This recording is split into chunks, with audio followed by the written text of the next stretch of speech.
Selamat pagi, salam sejahtera. Terima kasih kerana bersama dengan saya di Nazlin Unity Channel. Tahniah Anwar Ibrahim kerana dengan laporan ini pastinya yang memberikan tonik baru untuk beliau memacu kepada kemakmuran Malaysia. Dan pastinya mungkin laporan ini pasti akan mencubit hati Perikatan Nasional yang akan lebih sendu lagi.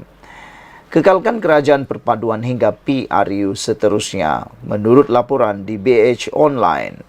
Saudara-saudara sekalian, apa pendapat anda untuk isu kali ini? Kekalkan kerajaan perpaduan hingga PRU seterusnya. Adakah anda ialah penyokong yang menyokong kenyataan ini, yaitu mengekalkan kerajaan perpaduan sehingga PRU yang seterusnya, atau anda mungkin suka istilah tebuk-tebuk atap tientas mencatas saat tengah jalan? Pada pendapat saya, perbuatan itu haruslah kita hentikan dan jadikan dia iktibar sahaja dan sampai bila-bila jangan diulangi lagi. Premier Sarawak Tan Sri Abang Johari Abang Upeng berharap agar kestabilan dalam kerajaan perpaduan ketika ini kekal sehingga tamat penggal parlimen sekarang. Beliau berkata kerajaan perpaduan tertubuh hasil kebijaksanaan yang di Pertuan Agong Al-Sultan Abdullah Riayatuddin Al-Mustafa Bilal Shah yang menyaksikan kemelut politik negara sedikit masa dahulu. Justru katanya, semua pihak tidak harus mensia-siakan harapan baginda, tetapi terus membawa rakyat untuk bersatu padu, untuk membina Malaysia yang lebih utuh dan gemilang. Janganlah kita lupa bahawa kestabilan yang ada sekarang di bawah pentadbiran kerajaan perpaduan adalah hasil kebijaksanaan yang di Pertuan Agong. Saya berharap dan berdoa agar kestabilan dalam kerajaan perpaduan ini kekal sehingga tibanya pilihan raya umum PRU yang seterusnya, kata Abang Jo lagi. Beliau berkata demikian dalam ucapan sempena sambutan Hari Malaysia yang dihadiri tetamu utama pemangku yang di Pertuan Negeri Sarawak, Tan Sri Muhammad Asfia Awang Nasar dan isteri, Puan Sri Fatimah Muhammad Iskandar di Stadium Perpaduan Petrajaya di sini malam tadi. Yang turut hadir Perdana Menteri Datuk Seri Anwar Ibrahim serta dua timbalan Perdana Menteri, Datuk Seri Dr. Ahmad Zaid Hamidi dan Datuk Seri Fadila Yusof. Turut memeriahkan sambutan Ketua Menteri Sabah Datuk Seri Haji Dinur, selain semua Menteri Kabinet Persekutuan dan Sarawak.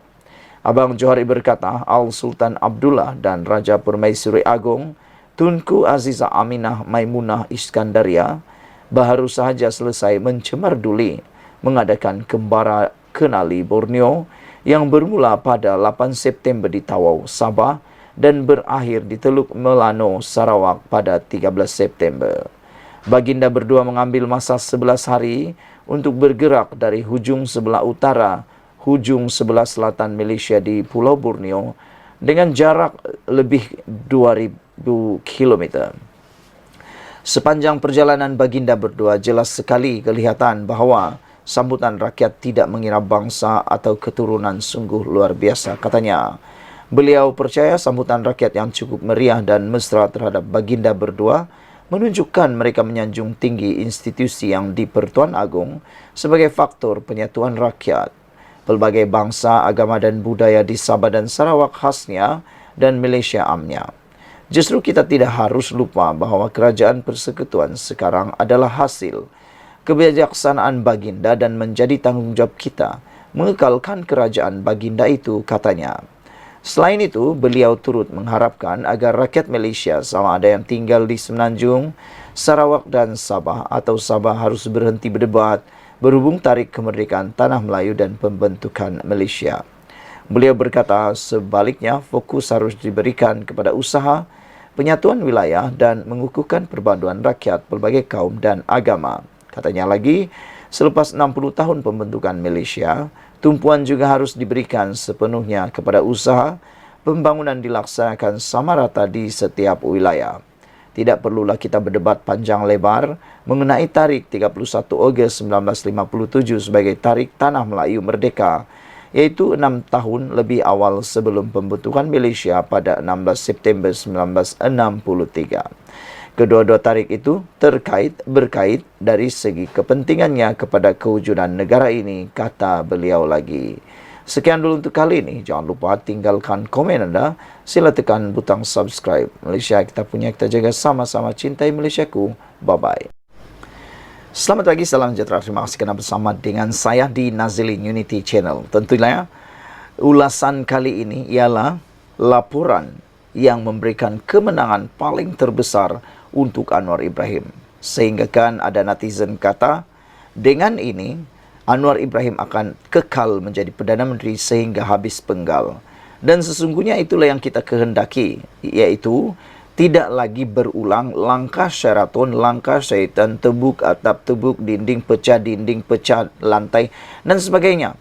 Perkara-perkara seperti itu kita harap ianya menjadi sejarah semata-mata sehingga bila-bila. Tidak berulang lagi perbuatan langkah Sheraton yang mana telah memudaratkan, telah menyebabkan negara kita hancur beberapa tahun. Tiada apa-apa yang dilakukan kerana sibuk memperbaiki atap dan dinding yang telah dirosakkan oleh ahli politik yang rakus. Kali ini kita gembira kerana GPS telah pun menyatakan pendirian mereka bahawa mereka akan sokong kerajaan perpaduan sampai PRU seterusnya. Kata Abang Joe, dengan janji dan dengan jaminan ini, maka dengan itu boleh kita kata bahawa sehingga ke akhir penggal tidak akan ada lagi edisi tumbang-menumbang, cantas-mencantas, buka atap, tebuk atap, buka dinding, rosak dinding. Apapun yang dikatakan oleh pihak pembangkang khususnya, kalaupun mereka meramal kononnya Anwar Ibrahim akan tumbang pada bulan Ogos lah, bulan November lah, bulan Disember lah, bulan 13, bulan 14, 15, 16, entahlah bulan berapa lagi, semuanya itu hanya mimpi semata-mata, igauan semata-mata, kerana untuk mau mereka menumbangkan kerajaan ini, mereka paling diperlukan ialah sokongan daripada kerajaan GPS, Gabungan Parti Sarawak. Namun, kerana GPS telah memberikan jaminan ini, maka boleh kita kata sampai bila-bila pun mereka hanya bermimpi untuk dapat tumbangkan Anwar Ibrahim lagi. Gabungan Parti Sarawak GPS akan terus memberi sokongan kepada kerajaan perpaduan, pimpinan Perdana Menteri Datuk Seri Anwar Ibrahim hingga pilihan raya umum seterusnya. Pengerusi GPS yang juga Premier Sarawak Tan Sri Abang Johari Tunopeng berkata, sokongan itu penting agar wujud kestabilan yang membolehkan kerajaan persekutuan mentadbir dengan lebih fokus. Kami memberi Anwar sokongan penuh dan memiliki kerajaan persekutuan yang stabil sehingga pilihan raya seterusnya, kata beliau semasa berucap di Majlis Sambutan Hari Malaysia 2023 peringkat kebangsaan di Stadium Perpaduan di Kuching malam tadi. Selain Anwar, pemangku yang di-Pertua Negeri Sarawak Tan Sri Muhammad Asfia Awang Nasar turut hadir sebagai tetamu kehormat di acara itu. Abang Johari berkata, walaupun Sarawak dan Sabah menuntut beberapa perkara khususnya di bawah Perjanjian Malaysia 1963, ia tidak bererti kedua negeri itu termasuk Semenanjung Malaysia tidak boleh bekerjasama demi Malaysia.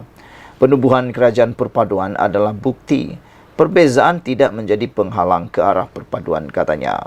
Beliau berkata kerajaan GPS di Sarawak turut berterima kasih kepada kerajaan persekutuan yang telah menunjukkan kesediaan mengembalikan hak-hak Sarawak dan juga Sabah seperti diperuntukkan dalam Perlembagaan Persekutuan dan MA 63. Katanya, perkara itu adalah kehendak keseluruhan rakyat Sarawak supaya hak keistimewaan Sarawak dalam Perlembagaan dan MA 63 terus dihormati dan dilaksanakan seperti dipersetujui oleh pemimpin kemerdekaan pada tahun 1963. Sarawak mungkin dituduh bersikap kedaerahan dengan tuntutan-tuntutan tersebut, tetapi rakyat Sarawak hanya mahu hak dan Sarawak dan tidak berniat untuk merampas hak orang lain, katanya lagi. Sementara itu, Abang Johari berkata, tarikh 16 September dan 31 Ogos sama-sama penting kerana kedua-dua tarikh itu saling berkait dari segi kepentingannya kepada kewujudan negara ini.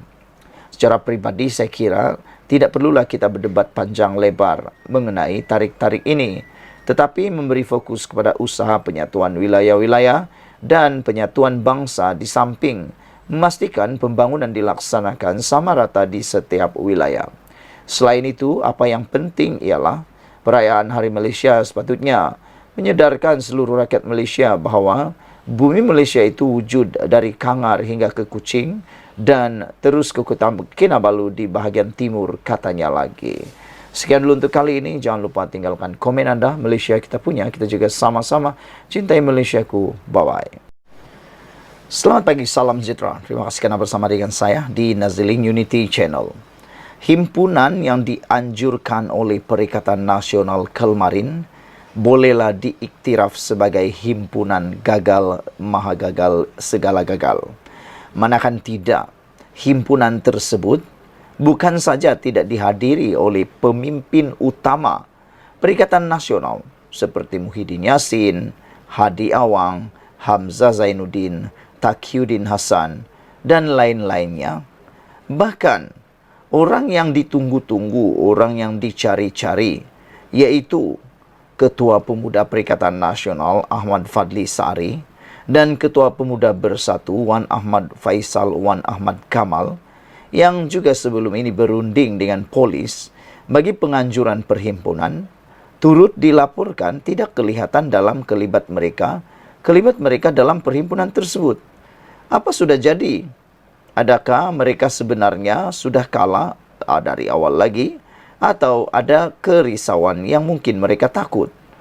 Namun demikian, yang lebih mengejutkan kita ialah apabila himpunan Selamatkan Malaysia itu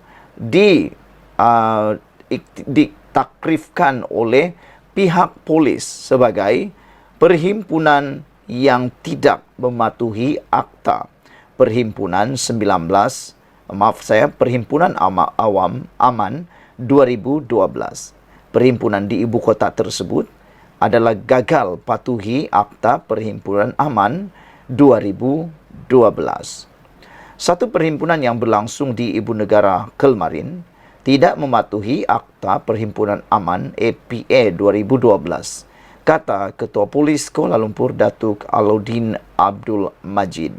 Adakah inilah yang ditakuti oleh pemimpin-pemimpin Perikatan Nasional yang mana mereka sudah tahu bahawa perhimpunan tersebut adalah perhimpunan yang tidak mematuhi Akta Perhimpunan Aman APA 2012 dan mereka mungkin risau untuk ditahan polis atau ditangkap polis lalu didakwa. Beliau berkata perhimpunan yang dihadiri kira-kira 850 peserta itu gagal mematuhi butiran diperlukan oleh jadual 4 dalam Seksyen 10 Akta berkenaan. Mengikut Seksyen 9, penganjur perlu kemukakan permohonan dan jadual 4 dalam Seksyen 10 pula ada format yang penganjur kena patuhi yang telah diperuntukkan undang-undang. Mereka kena ikut format itu, kata beliau. Antaranya, kena nyatakan dengan jelas siapa penganjur, kena dapatkan kebenaran pemilik premis dan tanah di kawasan perhimpunan diadakan. Seterusnya, sertakan sekali kebenaran itu dalam permohonan yang dibuat. Katanya pada sidang media di Ibu Pejabat Polis Daerah Dangwangi di sini hari ini. Alauddin berkata kesemua maklumat tersebut penting kepada polis dalam memudah cara sesuatu perhimpunan. Namun kekeliruan ditimbulkan penganjur terutamanya berkenan lokasi perhimpunan menyukarkan polis menjalankan tugas mereka. Sehubungan itu beliau berkata polis akan melihat kembali tindakan susulan sewajarnya atas kegagalan perhimpunan yang bermula pada 1.15 tengah hari dan berakhir pada 3.30 petang di Kompleks Sogo di dalam mematuhi APA 2012. Kami akan melihat kepada semua aspek yang kami percaya menyebabkan perhimpunan hari ini tidak mematuhi kepada akta, katanya lagi. Dalam pada itu, Alauddin mengesahkan menerima satu laporan polis yang dibuat penganjur berdasarkan tuntutan yang dibuat dalam perhimpunan tersebut dan pihaknya akan mengkaji terlebih dahulu laporan itu untuk tujuan pengelasan kandungan. Kami akan panggil sesiapa sahaja yang boleh membantu siasatan Termasuk 16 individu yang berucap sepanjang perhimpunan tadi, kata beliau lagi. Beliau juga menafikan dakwaan mesej tular yang mengatakan terdapat beberapa ahli parlimen dikepung polis sehingga tidak dapat menyertai perhimpunan itu. Semalam, Ketua Polis Negara Tan Sri Razaruddin Hussein mendedahkan polis telah menerima 22 laporan polis daripada individu yang tidak bersetuju dengan perhimpunan anjuran pemuda Perikatan Nasional PN itu. Sekian dulu untuk kali ini. Jangan lupa tinggalkan komen anda. Sila tekan butang subscribe Malaysia Kita Punya. Kita juga sama-sama cintai Malaysiaku. Bye-bye. Selamat pagi, salam sejahtera. Terima kasih kerana bersama dengan saya di Nazilin Unity Channel. Saudara-saudara sekalian, kemarin satu himpunan yang mana ditakrifkan sebagai tidak berjaya dianjurkan oleh Kepimpinan Perikatan Nasional dan beberapa pemimpin yang lain. Hal ini menimbulkan pelbagai persoalan sejauh mana berjayanya ataupun ianya hanya menjadi kekacauan kepada lalu lintas yang ada di Kuala Lumpur. Saya tak tahu kerana saya bukan di Kuala Lumpur. Tetapi laporan daripada Sabudin.com menulis Himpunan Anti-DNAA Zahid Hamidi gagal, penganjur kena banyak belajar lagi. Meneliti gambar serta video yang bertebaran di media sosial berkenaan Perhimpunan Anjuran Perikatan Nasional untuk membantah DNAA Zahid Hamidi di sekitar Jalan Tunku Abdul Rahman petang tadi, tiada perkataan lain yang lebih tepat untuk menggambarkan melainkan inilah kegagalan. Sementara banyak media melaporkan kehadiran hanyalah sekitar 1,000 orang dan polis Kuala Lumpur pula memberi anggaran 850 orang sahaja. Ini sekaligus bermakna gebang penganjur bahawa kehadiran adalah seramai 10,000 orang bertolak dengan sendirinya atau tertolak dengan sendirinya. Gambar dan video yang semuanya tidak kabur itu adalah bukti yang tidak boleh dibohongi kebenarannya. Apapun, jika dicampur orang ramai yang kebetulan membeli belah, bersiar-siar atau sekadar menjadi penonton yang seronok menyaksikan sebuah pesta, jumlah besarnya tidak pun melebihi 2,000 orang. Dengan jumlah sekecil itu, jangankan Zahid Hamidi boleh tergugat atau kerajaan mungkin jatuh kerananya, bulu Roma Anwar Ibrahim juga tak jatuh walau sehelai sekalipun. Tiada kesan apa-apa daripada perhimpunan yang gagal itu. Memandangkan saya hadir hampir semua perhimpunan di Jalan Tunku Abdul Rahman, kata Sabudin, dan Dataran Merdeka ketika PH giat mengasak Najib Razak sebelum PRU 14 lalu, kalau mahu dibuat perbandingan, jauh benar beza antara keduanya.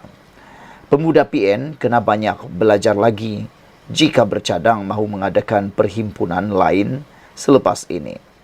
Apa yang lebih malang lagi tentang perhimpunan petang tadi ialah kerana tiada seorang pun pimpinan utama Perikatan Nasional, baik daripada Bersatu atau PAS, yang turut serta mengambil bahagian.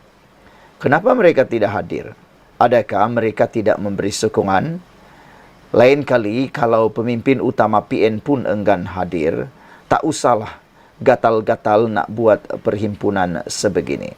Buat kenduri doa selamat sempena ulang tahun Hari Malaysia, itu lagi baik. Bukankah itu lebih baik? Pemimpin yang hadir dan berucap hanyalah yang bertaraf amatur sahaja. Tambah buruk lagi apabila Ketua Pemuda Perikatan Nasional Ahmad Fadli Saari dan Ketua Pemuda Bersatu Wan Ahmad Faisal Wan Ahmad Kamal yang sebelum ini berunding dengan polis bagi penganjuran perhimpunan turut tidak kelihatan kelibat mereka. Apa sudah jadi? Apakah mereka awal-awal lagi sudah mengaku kalah? Sekian dulu untuk kali ini. Jangan lupa tinggalkan komen anda. Sila tekan butang subscribe. Malaysia Kita Punya. Kita juga sama-sama cintai Malaysiaku. Bye-bye. Selamat malam, salam sejahtera. Terima kasih kerana bersama dengan saya di Nazilin Unity Channel. Ini yang kita tunggu-tunggu. Anwar, jangan buang masa lagi. DNAA Zahid Hamidi tak perlulah lagi diberi penjelasan lanjut, kata Sabudin Hussein, dipetik daripada sabudin.com. Kali ini saya benar-benar tidak faham apabila melihat masih tidak henti-henti pelbagai pihak menuntut kerajaan memberi penjelasan berkenan keputusan mahkamah memberi DNAA kepada Timbalan Perdana Menteri merangkap Presiden UMNO Ahmad Zahid Hamidi. Di dalam parlimen, di luar parlimen dan di mana-mana saja, seseorang yang berjawatan tentu ada peluang untuk bercakap, itulah yang mereka luahkan. Sehingga ada yang meminta Perdana Menteri Anwar Ibrahim, bekas Peguam Negara dan Peguam Negara baru, tampil memberi penjelasan di parlimen. Apa yang sebenarnya mereka masih tak faham dengan DNAA Zahid Hamidi itu? Dan apalagi penjelasan yang mereka mahukan daripada kerajaan? Sebagai makluman, sebaik saja Mahkamah Tinggi melepas tapi tidak membebaskan Zahid Hamidi daripada 47 kes mahkamah yang sedang dihadapinya berkaitan yayasan akal budi, Anwar pada 6 September lalu sudah pun tampil dengan penjelasan awalnya. Katanya, beliau tidak memberi arahan kepada Peguam Negara untuk menghentikan kes berkenan. Sebaliknya, ia adalah keputusan jabatan berkenan. Malah, menurut Perdana Menteri, beliau jika boleh mahu menangguhkan permohonan Peguam Negara itu sehingga selepas selesai pilihan raya sekiranya mempunyai kuasa. Mereka nak tohmahlah, tetapi saya bercakap di sini untuk menjelaskan bahawa tidak ada arahan kepada Peguam Negara pada masa itu, iaitu Tan Sri Idrus Harun, yang terlibat dalam meneruskan pendakwaan. Tentunya saya sebagai Perdana Menteri tahu kesan dan tuduhan dilemparkan. Saya terpaksa tanya panjang kepada Peguam Negara. Kenapa keputusan begitu? Mengapa sekarang? Kata beliau. Jadi kalau tanya saya, kalau saya ada kuasa, saya nak tangguh. Sebab apa? Saya nak lepaskan dulu semua pilihan raya ini. Kemudian Peguam Negara jalankan pendakwaan. Tetapi Peguam Negara tidak bersetuju. Beliau kata tarikh awal mahkamah ialah 4 hari bulan dan 5 hari bulan. Ialah hari akhir beliau, iaitu Ahmad Zahid Hamidi. Jadi beliau menjalankan tanggungjawab. Dia tidak mahu melepaskan tanggungjawab. Dan dia uruskan kepada perkara yang lain. Jadi saya tak boleh menghalang, kata Anwar Ibrahim lagi. Saudara-saudara sekalian, apa pendapat anda tentang isu dan juga penjelasan daripada Sabudin ini? Anwar jangan buang masa lagi. DNA Zahid Hamidi tidak perlu lagi diberi penjelasan lanjut. Sekian dulu untuk kali ini. Jangan lupa tinggalkan komen, anda tekan butang subscribe. Kita jumpa lagi. Bye-bye.